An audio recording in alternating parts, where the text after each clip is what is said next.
I think it's safe to say that Michigan is one of the more intriguing teams in all of college football heading into 2026. One of the more intriguing, interesting teams that, well, I think even if you're not a Michigan fan, you're kind of keeping an eye on right now. Because what's going on in Ann Arbor so far this offseason and in this preseason entering the regular season is something you rarely see, which is a team with a new coaching staff and a team that I think we can all agree has received an upgrade in coaching staff that also returns a ton of production and returns a ton of talent, and a ton of talent that still has a ways to go and has incredible upside because Michigan, I think this gets overlooked quite a bit, was actually one of the younger teams in all of college football last season. And we all know players tend to make the biggest leaps in improvement in terms of their development early on in their college careers. So Michigan is getting an infusion of better coaching, dare I say it, elite coaching, a massive coaching upgrade, no matter how good or great you think Kyle Wittingham and company are. I think we can all agree they're much better than the previous coaching staff. And they also get to help mold some young players with a ton of upside. And not just Bryce Underwood, the man pictured, but many players along the offensive line. Evan Link, Blake Frazier, Andrew Babalola, Jake Garnera, Andrew Sprague, Zach Marshall, who's still a young tight end, believe it or not, just like a redshirt sophomore, redshirt junior from what I remember. Jordan Marshall, just a redshirt sophomore running back, taking over the starting spot from Justice Haynes, who transferred away. Savion Hyder, freshman 5-star running back, the former number 1 running back in his class from last year, by the way. And that's just talking about all the players on the offensive side of the ball. You, of course, have many young players on the defensive side of the ball as well, but I digress.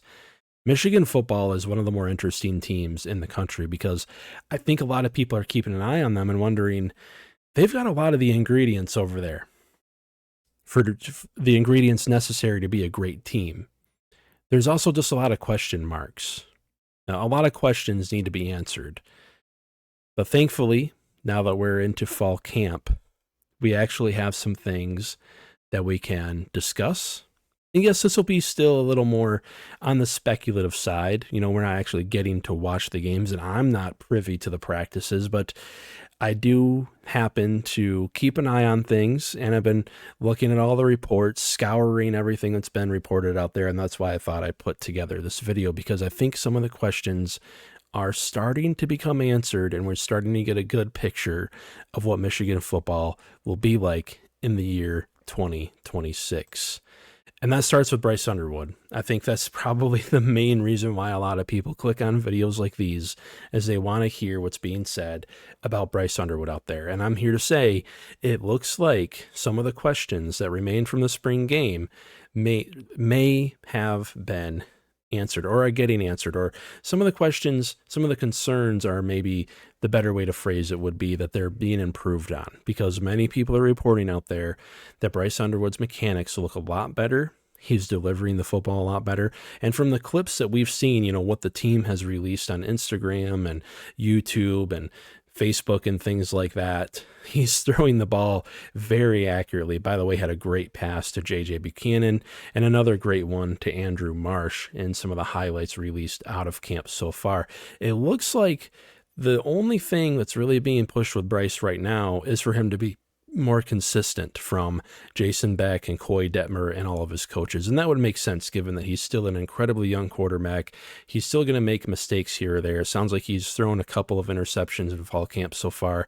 But you'd hope that he's making mistakes too, because mistakes are a doorway to growth. And I'd rather see him make those mistakes in fall camp than in actual games, like games against, Oklahoma and Iowa coming up early in the season. The second thing we've really learned so far this week in fall camp are that some names are really kind of surprising people. And I don't know how much of a surprise Celesi Moa is, but Travis Johnson, former 4-star wide receiver from the 2025 class as well, is also really impressing people. Many coaches are talking about them apparently behind the scenes. Some people have reported on it. Rumors are flying around that these two are making some plays, and that would mean a lot, because if these guys get into the mix, that would mean Michigan is probably as deep as they've ever been at wide receiver when you think about it, with Marsh, Buchanan, Jamie French already being there, believed to be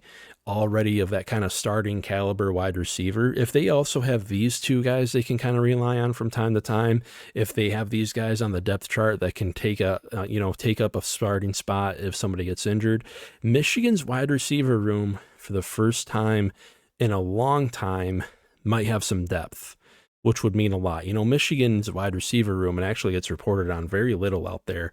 Kind of frustrating to me, honestly, as a matter of fact, because people use this as a way of kind of critiquing Bryce Underwood, because it did affect his completion percentage ultimately.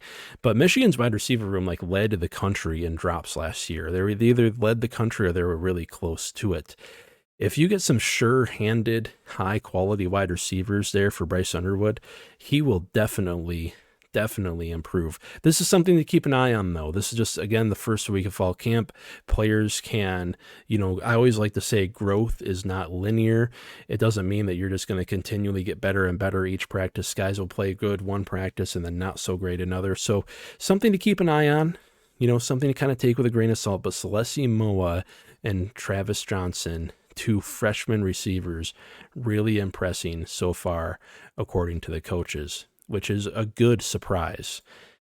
But what shouldn't really surprise anybody, and I kind of snipped this picture even though it's of really low quality just because I wanted it up there. This is a cut, a still shot from the video released of it. But again, what shouldn't surprise anybody, if you're a Michigan fan, is the fact that Rod Moore is back and looking as good as ever. Though it does look like the interception he got in camp was one that was kind of thrown directly to him. It's kind of hard to tell who threw it to him, by the way, whether it was CJ Carr or Bryce Underwood or even, Herb Street or one of the guys, further down on the depth chart. But regardless of all that, both coaches and players have raved about his presence so far in fall camp. And if you put Rod Moore back there as kind of the captain of this defensive secondary, a guy who has immense experience playing in big games and big moments in the college football playoff and against Ohio State, et cetera, leading that very talented defensive back room, this could be a very, very good defense this season. And that makes it all the more exciting to watch this team generally. And then my last point, the last takeaway from this week of fall camp, is that it looks like true sophomore linebacker Chase Taylor has also been getting a lot of praise from coaches. And we're wondering if he can vie for a starting spot in what is really a relatively weak linebacker room. Jimmy Rolder, Jayshon Barham, Ernest Hausman are all gone, meaning that there's going to have to be some guys to step up to take their place. It looks like Troy Bowles, by the way, is also getting some praise from the coaches. So nothing really reported widely out there on Nathaniel Owusu-Boateng. We'll have to see what's going on with him. But again, it's early in fall camp. These guys could play great one week and not look so great the next. But I think it's a good sign for this team generally if there's a guy or two that are kind of taking that step up. And so far, it looks like linebacker Chase Taylor is one to look for in that room. Since there are guys potentially taking that step forward, it is a good sign that maybe the room itself is not as big of a concern as it was previously thought to be. And that's all I really have so far for this week for Michigan camp updates. If you guys don't mind, give this video a like, help get it up into that almighty algorithm, get subscribed, help us get to our goal of 1,000 subscribers. We'll be back probably next week to do another one of these little update videos.